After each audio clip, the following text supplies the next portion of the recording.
Tapi nak cerita ayahnya Jabir Abdullah. Jabir ni, Nabi puji dia. Jabir ni walaupun Nabi puji solat, dia lepas Nabi wafat, dia jalan kaki 300 km.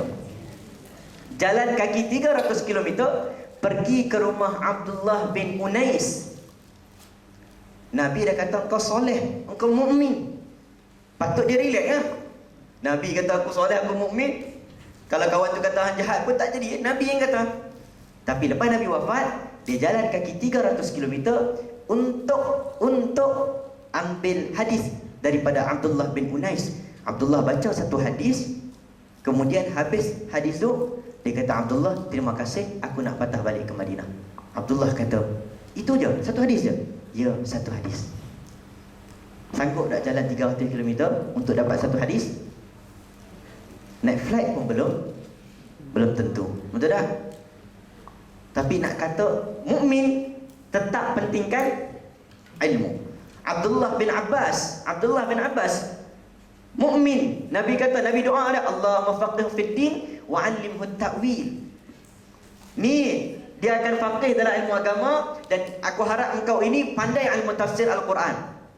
Dia jadi faqih tak? Tafsir dalam Al-Quran yang paling tepat adalah tafsiran Ibnu Abbas. Itu pun dia nanti tunggu di depan rumah sahabat-sahabat yang lain. Dia tunggu di luar rumah, dia ketuk pintu rumah. Sahabat tu ada dah, aku nak mengaji hadis ni. Isteri jawab, tak ada, tunggu kejap di luar rumah. Tunggu kejap, suami dia keluar tandas. Dia orang lupa kata Abdullah bin Abbas duduk kat luar rumah. Lupa, besok pagi buka pintu, nampak Abdullah tidur di tepi rumah. Abdullah, engkau ni adik-beradik Nabi SAW. Kenapa engkau duduk sini, Abdullah? Aku nak dapatkan hadis daripada engkau. Ya Allah, aku ni siapa? Engkau tu siapa? Aku nak dapat hadis kepada engkau. Engkau adalah tok guru aku, dan aku adalah pelajar engkau. Punya tawaduknya sahabat Nabi. Walaupun dikonfirmkan, kita kata mereka ni memang syurga lah tempat mereka. Syurga lah. Tetap nak pentingkan ilmu, tetap nak jadi hebat, tetap nak jadi hebat. Pusing-pusing cerita Abdullah bin Al-Haram tak main ya. Sikit dan satu Abdul Haram, sebab Allah bagi ganjaran syahid tu sikit je, sikit. Minta maaf nak penganjur. Abdullah bin Al-Haram tu, dia mati syahid ketika perang Uhud, mati di cincang. Mati di cincang. Mati di cincang boleh gambar tak? Mati di cincang? Zaman kita ni jarang ada. Zaman Mona Fendi dulu ada kan. Ni mati di cincang. Jabir ni anak dia kata, aku nak tengok wajah ayahku. Sahabat Nabi tak bagi. Jangan bagi dia tengok ayah dia. Sebab kalau dia tengok, dia mesti sedih. Sahabat Nabi tak nak orang meronta-ronta meratapi kematian. Tak nak. Jangan bagi. Kalau dia tengok, dia mesti sedih. Jangan bagi. Yang kawan ni kata, itu ayah aku nak tengok, izinkanlah. Orang tak bagi. Last kali dia minta izin dengan Nabi SAW. Ya Rasulullah, aku kalau tengok ayahku, aku takkan sedih ya Rasulullah. Bagi aku tengok ayahku. Nabi kata, bagi dia tengok. Bila mana dia pergi tengok, dia kata, aku takkan sedih. Tapi bila dia tengok ayah dia dalam keadaan mati dicincang, dia tak boleh kontrol. Anak mana boleh tengok ayah mati dicincang. Tapi dia cover, dia letak tangan atas dahi dia. Tak nak bagi orang nampak kata dia menangis. Tunduk. Dia tak tangan saja. Semua sahabat menangis. Sahabat tahu dia sedang menangisi pemergian ayahnya. Mereka juga ada perasaan seorang anak yang tengok keadaan ayah yang mati dicincang. Semua sahabat nangis. Nabi cakap, Jabir, jangan risau Jabir. Kamu menangis ataupun tidak menangis, ayah kamu ini telah berada di dalam syurga sekarang. Tak duduk dalam kubur, tak ada azab kubur, tak ada mizan, tak ada padang mahsyar. Sekarang dalam syurga. Now. Putih sikit je. Sekarang dalam syurga. Nabi cerita dalam riwayat kami, Imam Ibn Kathir dikarang dalam kitab tafsir, cerita dia bawa hadis riwayat, hadis kursi. Abdullah bin Al-Haram duduk dalam sampan, bawahnya sungai, ada susu, kelilingnya min dhahabi wa fiddah, ada emas dan perak. Kemudian dia berjalan, dia duduk. Allah tanya dia, wahai Abdullah bin Al-Haram, kamu dah masuk syurga, kamu nak apa? Kamu minta aja. Bos kita datang, MC contoh, orang tanya, kamu nak MC? Bukan MC lah kan. Kamu nak apa saja? Berapa kosong kamu nak? Ini cek. Berapa kosong kamu nak? Tulis saja. Kita pun tulis, Allah, cek ni kecil, bagilah A4. Kan? Berapa kosong kamu nak? Bayangkan. Apa yang kamu nak Abdullah Haram? Minta saja, ini syurga. Kamu nak minta. Jawapan Abdullah bin Al-Haram jawapan yang sangat-sangat hebat. Dia jawab, ya Allah, aku minta satu je. Pertamanya, engkau hidupkan aku semula.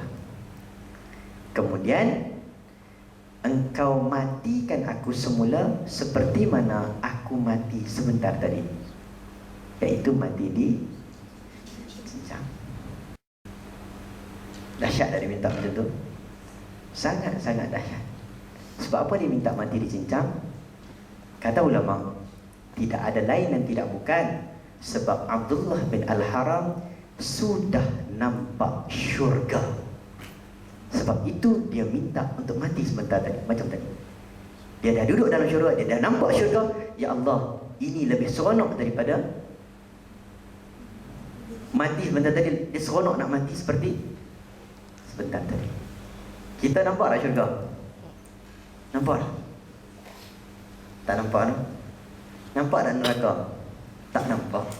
Maka kita punya iman pun agak kurang sikit berbanding dengan orang yang nampak. Sebab itu dia berani minta untuk mati di cincang sekali lagi, sebab dia sudah nampak syurga. Lepas tu kita nak didik diri kita untuk nampak benda yang jauh, seolah-olah walaupun syurga ma la ainun ra'at wa la udhunun sami'at, syurga itu apa yang kita gambar melalui mata, terdengar melalui telinga, itu bukan yang lagi syurga. Tapi kita tetap kena gambarkan supaya kita nampak masa depan kita yang jauh. Sebab duduk di atas dunia ni sama dengan di syurga. Duduk atas dunia, makan tak dunia? Makan. Lepas ni naik tingkat 4, betul tak? Lepas tu minum tak? Minum. Betul, minum. Lepas apa lagi? Kahwin tak atas muka bumi? Kahwin. Apa beza dengan syurga? Syurga pun makan, syurga pun minum, syurga pun kahwin. Bezanya dunia ini minum, makan, kahwin itu sementara, di akhirat, di syurga selama-lamanya. Itu je beza. Sebab tu orang yang bijak, dia tengok jalan, tengok jauh. Kita nak menjadi Muslim, kita akan jadi hebat satu je. Bila mana kita merasakan Allah ada bersama, kita akan jadi kuat. Bila kita fikir jauh, kita akan fikir, aku nak bersama dengan Allah. Kalau kita buat motivasi budak-budak sekolah, tapi ni bukan budak sekolah dah, ni semua budak sekolah daripada yang paling tua mau apa? Pensyarah. Ibu. Oh. Ibu pada student duduk di sini. Duduk di Ceras. Oh, dekatnya ulang alik. Oh no. Mak boleh suap makan. Yang paling muda mau apa? Paling muda, average paling muda. Kita nak buka soalan Paling muda mau apa?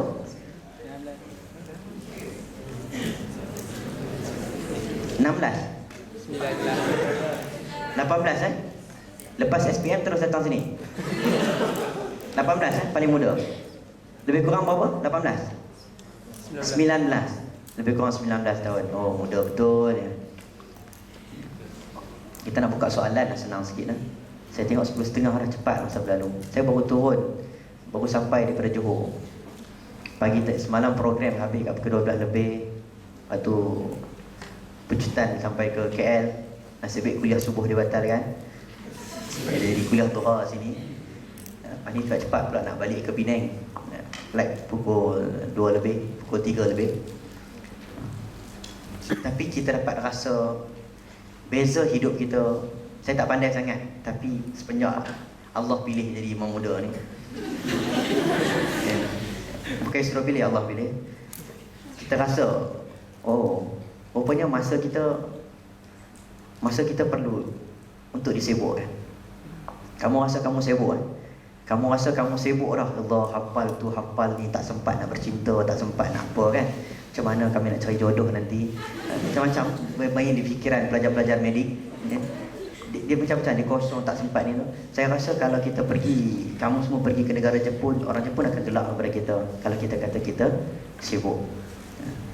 Sebab kalau kita check balik, yang ramai search Google adalah orang Malaysia.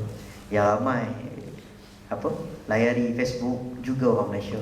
Macam mana orang Malaysia kata kami tidak ada banyak masa, kami sibuk keluar bangun, lepas habis sekolah pergi kelas kafar. Budak-budak sekolah menengah selalu cakap macam tu. Lepas tu kami pergi tuition, malam tak sempat. Tapi kalau kita balik pergi ke negara Jepun, orang Jepun akan gelak pada kita. Dia kata, kamu sibuk. Nampak tak sibuk pun. Tapi dulu saya dulu tak sibuk. Sibuk benda-benda lain je. Buat home tuition, sibuk itu je. Balik rumah pukul 11, tidur, dapat duit sebab tak ambil PTPTN kan.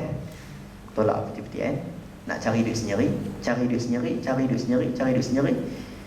Alhamdulillah cari duit itu tidak mengurangkan kita punya apa panggil? CGPA kita. Walaupun buat home tuition dengan zaman tak buat home tuition sama je. Sebab saya percaya lagi sibuk, lagi teratur hidup kita.